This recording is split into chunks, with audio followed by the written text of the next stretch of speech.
అందరికీ నమస్కారం అన్న. ఈ కాంగ్రెస్ గవర్నమెంట్ వచ్చి ఇప్పటికి 19 నెలలు అయిందన్న. ఈ 19 నెలల వాళ్ళు ఇచ్చిన హామీలు 420 హామీస్లలో ఏమన్నా అమలైనవి ఉన్నాయా? ఇప్పుడు నిన్న క్యాబినెట్ మీటింగ్ పెట్టినాడు. క్యాబినెట్ మీటింగ్ పెట్టి ఏమంటా ఉన్నాడు, బీసీలకు 42% రిజర్వేషన్ ఇచ్చినాకనే రిజర్వేషన్లతోటే స్థానిక సంస్థ ఎలక్షన్లకు పోతున్నాం అంటున్నాడు. బట్ ఏది అది అమలు కాదు. అది కేసీఆర్ 33% ఇస్తా అని అంటేనే సుప్రీంకోర్టులో కుక్క తిట్లు తిట్టింది. ఆ 33ని 23 చేసుకొని పోయిండు. అయినా లేదు 50% మించకూడదని చెప్పింది.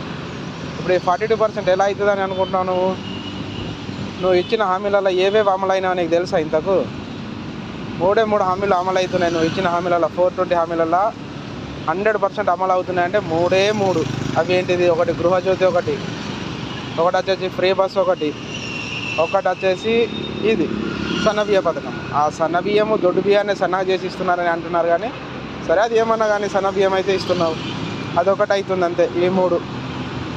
ఈ మూడు తప్పించి మీ గుండెల మీద చేసుకొని చెప్పండి. మీరు కాంగ్రెస్ నాయకులు ఊళ్ళల్లో కాంగ్రెస్ వాళ్ళు తిరుగుతూ ఉన్నారు.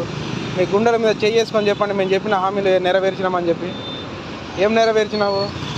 పెన్షన్లు పెంచుతా అన్నావు, వికలాంగులకు 6,000 ఇస్తా అన్నావు, వృద్ధులకు 4,000 ఇస్తా అన్నావు, ఇచ్చినావా? రైతు బంధు 7,500 ఇస్తా అన్నావు పంటకు. 2 పంటలకు కాదు 3 పంటలకు ఇస్తా అన్నావు. కేసీఆర్ బిచ్చం వేస్తున్నాడు 6,000, నేను పంటకు 7,500, సంవత్సరానికి 15,000 ఇస్తా, 3 పంటలకు ఇస్తా, కౌలు రైతులకు ఇస్తా అన్నావు, ఇచ్చినావా? ఇప్పుడు ఈ 42% అంతే చేస్తున్నాను బీసీలకు. అది అమలు కాదు. నువ్వు ఏ చట్టం తెచ్చినా, ఏ ఆర్డినెన్స్ తెచ్చినా అది అమలు అయితే కాదు. బీసీ సోదరులారా దీన్ని గమనించండి. అమలు కానీ హామీలని ఇచ్చినాడు, వచ్చి రాజ్యం ఎక్కినాడు. ఇప్పుడు నన్ను కోసుకున్నా, నా దగ్గర ₹1 వెళ్ళదు, నన్ను ఏం చేయలేను, నేను ముండ పోసిన అంటున్నాడు. ఏమన్నా అంటే కేసీఆర్ని దెంగుడు. వాడు అప్పు చేసింది కావచ్చు, శాసనసభలో ప్రతిసారి అప్పులు పెడుతూనే ఉంటాడు కదా. రాష్ట్రానికి ఎంత అప్పు ఉంది, ఇంత ఆదాయం ఉందని చెప్పి పెడుతూనే ఉంటాడు కదా శాసనసభలో. అప్పుడు మీ ఎమ్మెల్యే నీకు చెప్పలేదా? నువ్వు ఎమ్మెల్యే కాదు కావచ్చు కానీ నీకు చెప్పలేదా ఇంత అప్పు ఉంది మనకి ఇది ఉందని చెప్పి?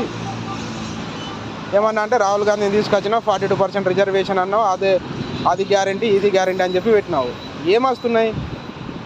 ఏమన్నా అంటే నన్ను కోసుకున్న డబ్బులు రావు, నన్ను ఏం చేసుకున్న డబ్బులు రావు, నన్ను చంపుతారా అంటున్నావు. నిన్ను చంపితే ఏం లాభం అవుతుంది? నీ పార్టీని చంపుతాం, నిన్ను బొంద పెడతాం. చూడు, నీ పార్టీని స్థానిక సంస్థలలో నీ పార్టీని బొంద పెట్టకుంటే అప్పుడు అడుగు. నువ్వు ఇచ్చిన హామీలు ఎట్లా అమలు చేయవో అప్పుడు చెప్పు. నువ్వు నేను ఇచ్చిన అన్ని అమలు చేసిన అని క్యాబినెట్లో బాగా ఇది చేస్తున్నావుగా. ఆ పొంగులేటి శ్రీనివాసరెడ్డి మాట్లాడుతూ ఉన్నాడు, మా ఇజ్జత్ మానం లేకుండా చేసినాం అని చెప్పి.